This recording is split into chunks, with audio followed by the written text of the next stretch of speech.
Friends, നിങ്ങൾ 10ാം class പാസ്സായവരാണെങ്കിൽ നിങ്ങൾക്ക് apply ചെയ്യാവുന്ന നല്ലൊരു പോസ്റ്റാണ്. അതായത് ഗ്രൂപ്പ് സി കാറ്റഗറിയുള്ള സെൻട്രൽ ഗവൺമെൻറ് പോസ്റ്റാണ്. അപ്പോൾ ഇത് വിളിച്ചിരിക്കുന്നത് വെച്ചാൽ ഇൻകം ടാക്സ് ആണ്. ഇൻകം ടാക്സിൻ്റെ ക്യാൻറ്റീൻ അറ്റൻഡൻറ്റ് എന്ന് പറയുന്ന പോസ്റ്റിലേക്കാണ് വിളിച്ചിരിക്കുന്നത്. തമിഴ്നാട് പുതുച്ചേരിയിലുള്ള ഇൻകം ടാക്സ് ക്യാൻറ്റീൻ അറ്റൻഡൻറ്റ്. അപ്പോൾ നമുക്ക് ഇതിൻ്റെ പ്ലേസ് ഓഫ് പോസ്റ്റിങ്ങും ഈ പറയുന്ന തമിഴ്നാട് പുതുച്ചേരി ആയിരിക്കും വരിക. അപ്പോൾ നിങ്ങൾക്ക് ഈ പറയുന്ന ഇൻകം ടാക്സ് ഡിപ്പാർട്ട്മെൻറ്റിൻ്റെ ഒരു നോട്ടിഫിക്കേഷനാണ് വന്നിരിക്കുന്നത്. അപ്പോൾ ഇതിലേക്ക് പെർമനൻറ്റ് വേക്കൻസിയാണ്. ഗ്രൂപ്പ് സി ആണ്. അത്യാവശ്യം കുഴപ്പമില്ലാത്ത സ്കെയിലും കാര്യങ്ങളുണ്ടും മറ്റൊട്ടനവധി അലവൻസും കാര്യങ്ങളൊക്കെ ഉള്ളതാണ്. അപ്പോൾ ഇതിലേക്ക് നമ്മൾ എങ്ങനെയാണ് ഫോം ഫില്ല് ചെയ്യേണ്ടത്, അതോടൊപ്പം നമ്മൾ അപ്ലൈ ചെയ്യുമ്പോൾ ശ്രദ്ധിക്കേണ്ട കാര്യങ്ങളും ഇതിലേക്ക് എങ്ങനെയാണ് നിങ്ങളെ സെലക്ട് ചെയ്യുന്നത് തുടങ്ങിയിട്ടുള്ള A to Z കാര്യങ്ങളാണ് പറയുന്നത്. യാതൊരുവിധ അപേക്ഷാ ഫീസോ കാര്യങ്ങളോ ഒന്നും തന്നെ ഇല്ല. അപ്പോൾ ഇതാണ് ഒഫീഷ്യൽ നോട്ടിഫിക്കേഷൻ. നിങ്ങൾക്ക് കൂടെ കാണാൻ പറ്റും. നോട്ടിഫിക്കേഷൻ വന്നിരിക്കുന്നത് 7/9/2024. അപ്പോൾ ഇതിലേക്ക് ക്യാൻറ്റീൻ അറ്റൻഡൻസ് എന്ന് പറയുന്ന പോസ്റ്റിലേക്കാണ് വിളിച്ചിരിക്കുന്നത്. ജസ്റ്റ് എക്സ്പീരിയൻസോ കാര്യങ്ങളൊന്നും വേണ്ട, ഫ്രഷേഴ്സിന് അപ്ലൈ ചെയ്യാം. അപ്പോൾ നമ്മുടെ ചാനൽ നിങ്ങൾക്ക് യൂസ്ഫുൾ ആണെങ്കിൽ നമ്മുടെ ചാനൽ ഒന്ന് സബ്സ്ക്രൈബ് ചെയ്യാൻ. 71.2K സബ്സ്ക്രൈബർ ആയിട്ടുണ്ട്. അവർ 100Kയിലേക്ക് നിങ്ങൾ എത്തിക്കുക. നിങ്ങൾ ആരെങ്കിലും സബ്സ്ക്രൈബ് ചെയ്യാൻ വിട്ടുപോയിട്ടുണ്ടെങ്കിൽ സബ്സ്ക്രൈബ് ചെയ്യാൻ, നിങ്ങളുടെ കൂട്ടുകാരിലേക്ക് നിങ്ങൾ പരിചയപ്പെടുത്തുക. അപ്പോൾ നമുക്ക് ഇതിൻ്റെ ഡീറ്റെയിൽ ആയിട്ടുള്ള കാര്യങ്ങൾ നോക്കാം. അപ്പോൾ നിങ്ങളുടെ കാണാം, income tax department Tamil Nadu Puducherry റീജിയനിലേക്കാണ് വിളിച്ചിരിക്കുന്നത്. ഗ്രൂപ്പ് സി പോസ്റ്റിലേക്കാണ് വിളിച്ചിരിക്കുന്നത്. ടോട്ടൽ നമുക്ക് വന്നിരിക്കുന്ന വേക്കൻസി 25 വേക്കൻസിയാണ്. അപ്പോൾ നിങ്ങൾ വേക്കൻസിയുടെ എണ്ണം ഒരിക്കലും നോക്കണ്ട. വേക്കൻസി കൂടാനും കുറയാനും സാധ്യത ഉണ്ടെന്നുള്ളത് നിങ്ങൾ മനസ്സിലാക്കുക. നിങ്ങൾ എലിജിബിൾ ആണെങ്കിൽ അപ്ലൈ ചെയ്യുക എന്നുള്ളതാണ്. നിങ്ങൾ ഏജ് ഒക്കെ ഓക്കെ ആണെങ്കിൽ, നിങ്ങളുടെ ക്വാളിഫിക്കേഷൻ ഓക്കെ ആണെങ്കിൽ. കാരണം എന്താണെന്ന് വെച്ചാൽ എപ്പോഴും ഞാൻ പറയാറുണ്ട്, വേക്കൻസി നോക്കി നമ്മൾ ഇരിക്കലേ ഉണ്ടാവുള്ളൂ. നമ്മൾ ഇതിലേക്ക് നിശ്ചിതമായുള്ള രീതിയിൽ പഠിച്ച് എക്സാമിന് ഫോക്കസ് ചെയ്യുന്ന ഉദ്യോഗാർത്ഥികളാണെങ്കിൽ ഒരു വേക്കൻസി ആണെങ്കിൽ, ഈവൻ ഒരു വേക്കൻസി ആണെങ്കിൽ കൂടി നിങ്ങൾ അപ്ലൈ ചെയ്യുക എന്നുള്ളതാണ് ഞാൻ പറയുന്നത്. പ്രത്യേകിച്ച് ഇതിലൊന്നും യാതൊരുവിധ അപേക്ഷാ ഫീസോ കാര്യങ്ങളൊന്നും വേണ്ട. ഇപ്പോൾ ഗ്രൂപ്പ് സി പോസ്റ്റാണ്. ജനറൽ സെൻട്രൽ സർവീസാണ്. ഇതിലേക്ക് ജനറലിന് 13 വേക്കൻസി, OBC NCL 6 വേക്കൻസി, EWSന് 2 വേക്കൻസി, SCക്ക് 3 വേക്കൻസി, STക്ക് 1 വേക്കൻസി, ഇങ്ങനെയാണ് റിസർവ്ഡ് വേക്കൻസി. പിന്നെ ഇതിലൊരു PWD കാൻഡിഡേറ്റ്സിന് എന്താണ് ഒരു വേക്കൻസി, റിസർവ്ഡ് വേക്കൻസി അവർക്കും ഉണ്ടായിരിക്കും കേട്ടോ. ഓക്കെ, ഇനി ഇതിൻ്റെ പേ സ്കെയിൽ നമുക്ക് നോക്കാം. അവിടെ ലെവൽ 1 ആണ്. നിങ്ങൾക്ക് കാണാം 18,000 മുതൽ 56,900 ആണ് ഇവിടെ പറയുന്നത് കേട്ടോ. അത്യാവശ്യം നമുക്ക് മന്ത്ലി ഒരു സാലറി ഉണ്ടാവുന്നതാണ്. അതോടൊപ്പം തന്നെ ഒട്ടനവധി അലവൻസ് ഉണ്ടായിരിക്കും. ആർക്കൊക്കെ ഇതിലേക്ക് അപ്ലൈ ചെയ്യാന്ന് വെച്ചാൽ ഇന്ത്യൻ സിറ്റിസൺ ആയിരിക്കുന്ന ആർക്കാണെങ്കിൽ ഇതിലേക്ക് അപ്ലൈ ചെയ്യാം. ഏത് സ്റ്റേറ്റിലുള്ളവർക്കും അപ്ലൈ ചെയ്യാം. ഇതിന് എഡ്യൂക്കേഷൻ ക്വാളിഫിക്കേഷൻ എന്ന് പറയുന്നത് 10ാം ക്ലാസ് പാസ്സായിരിക്കുക, അല്ലെങ്കിൽ അതിന് തുല്യമായുള്ള ക്വാളിഫിക്കേഷൻ ആട്ടോ. ജസ്റ്റ് നിങ്ങൾക്ക് 10th പാസ്സായിരിക്കുക, അതായത് SSLC നിങ്ങൾ പാസ്സായിരിക്കുക. അതേപോലെ CBSE ആണെങ്കിൽ നിങ്ങൾ 10th, ഓക്കെ, ജസ്റ്റ് 10th പാസ്സായിരിക്കുക എന്നുള്ളതാണ് കേട്ടോ. ജസ്റ്റ് നിങ്ങൾ 10th പാസ്സായവർക്ക് ഇതിലേക്ക് അപ്ലൈ ചെയ്യാം. ഇനി ഇതിൻ്റെ ഏജ് ലിമിറ്റ് എന്ന് പറയുന്നത് 22/9/2024 കണക്കാക്കി മിനിമം 18 വയസ്സാണ്. മാക്സിമം 25 വയസ്സ് വരെ അപ്ലൈ ചെയ്യാം. Okay, minimum age 18, maximum 25. എന്നാൽ SC/ST കാൻഡിഡേറ്റ്സ് ആണെങ്കിൽ അവർക്ക് 30 വയസ്സ് വരെ അപ്ലൈ ചെയ്യാം. OBC ആണെങ്കിൽ അവർക്ക് 28 വയസ്സ് വരെ അപ്ലൈ ചെയ്യാം. അപ്പോൾ ഏജ് കണക്കാക്കുന്ന തീയതി നിങ്ങൾക്ക് കാണാം 22/9/2024. അപ്പോൾ നിങ്ങൾക്ക് ഏജിലൊക്കെ എന്തെങ്കിലും കൺഫ്യൂഷൻ ഉണ്ടെങ്കിൽ നമ്മുടെ ചാനലിൽ തന്നെ ഒരു ടൂൾ ഉണ്ട്. നമ്മുടെ ചാനലിലല്ല, നമ്മുടെ വെബ്സൈറ്റിൽ ഒരു ടൂൾ ഉണ്ട്. നമ്മുടെ വെബ്സൈറ്റിലും സെയിം പേരിനാണ്, GOC എലിജിബിലിറ്റി എന്ന് ജസ്റ്റ് നിങ്ങൾ ഗൂഗിൾ ചെയ്ത് കഴിഞ്ഞാൽ നിങ്ങൾക്ക് നമ്മുടെ വെബ്സൈറ്റിൽ കയറാവുന്നതാണ്.